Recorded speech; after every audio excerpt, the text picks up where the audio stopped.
नमस्कार। आज हम बात करेंगे मेंटली स्टेबिलिटी के बारे में। स्वयं को स्टेबल कैसे रखें? क्या कारण है कि हमारा मन हमेशा उलझा हुआ रहता है, स्टेबल नहीं रह पाता? उसका मेन कारण है यही है एक्सपेक्टेशंस फ्रॉम अदर्स। दूसरों से ही हमेशा एक्सपेक्टेशंस रखना, हमेशा अपने आसपास देखना, पर दर्शन, पर चिंतन, पर मत, और ये तीनों ही अकल्याणकारी हैं। अगर इनसे कल्याण होता तो आज सभी यही काम करते हैं, सबका कल्याण हो गया होता। लेकिन कल्याण उन्हीं का होता है जो स्वदर्शन, स्वचिंतन, स्वमत और श्रीमत पर चलते हैं। जैसे कि ओम शांति वाली दादी जानकी। ओम शांति सुनकर कई लोग शॉक्ड हो जाते हैं कि ये तो वहाँ से है, इस संस्था से है। ऐसा कुछ भी नहीं है। पृथ्वी पर भारत भूमि एक ऐसी भूमि है जहाँ पर लोग परमात्मा का दर्शन करने आते हैं।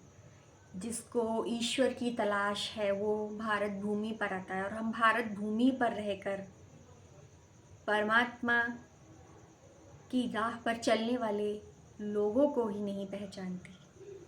अगर आपको कोई भी कहीं से भी किसी भी मार्केट में अगर आप जा रहे हैं, वहाँ आपको जिस चीज़ की ज़रूरत है, अच्छी चीज़ है, तो आप वहाँ से लेंगे या नहीं?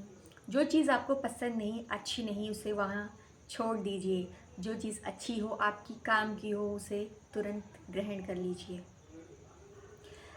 दादी जानकी, उनका विशेष गुण है, उनका नाम वर्ल्ड रिकॉर्ड बुक में दर्ज किया गया है, वर्ल्ड मोस्ट स्टेबल माइंड। आपको कुछ ग्रहण करना हो ना हो, लेकिन आप केवल उनकी जीवन शैली को देखिए। उन्होंने कैसे इस मेंटलिटी स्टेबिलिटी को पाया। जो अवस्था हमारी निद्रा में होती है, वो उस समय जागृत अवस्था में उनकी ऐसी अवस्था थी। उनकी जो माइंड है वो इतना स्टेबल हो चुका था, इतना स्टेबल हो चुका था, क्योंकि उन्होंने पर चिंतन, पर दर्शन और परमत तीनों पर विजय प्राप्त कर रखी है। स्वचिंतन, स्वदर्शन, स्वमत और श्रीमत पर वो चलती रहीं। साधारण सी दिखने वाली एक नारी भीतर से इतनी दिव्य हो सकती है। डिसिप्लिन पर चलने वाली, भगवान की बताए हुए नक्शे कदम पर चलने वाले लोगों का यही हाल होता है। उसे ही सच्ची शांति मिलती है। वरना दुनिया में सब पैसा कमा रहे हैं, बहुत पैसा कमा रहे हैं, लेकिन अपनी स्टेबिलिटी को खो चुके हैं।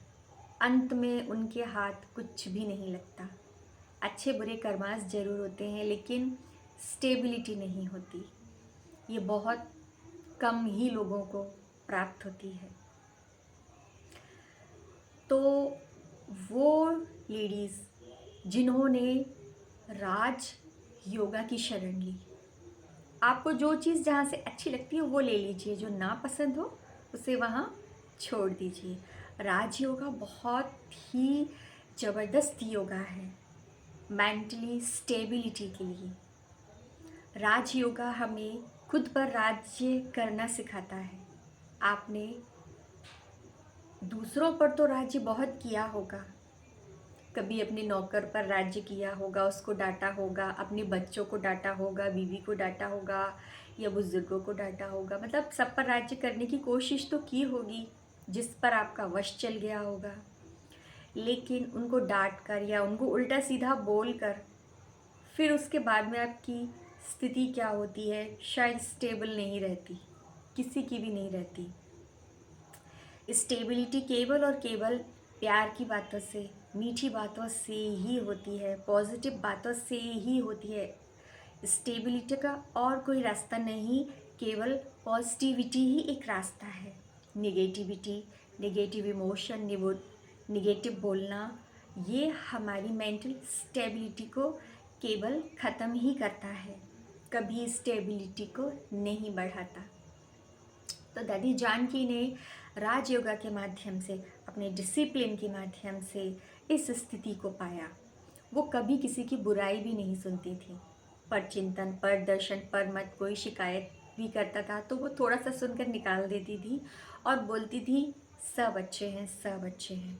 और वो बोलती थी रिश्तों में, आप बोल दो हारमनी, तो आपको चाहिए हारमनी तो बोल दो हारमनी।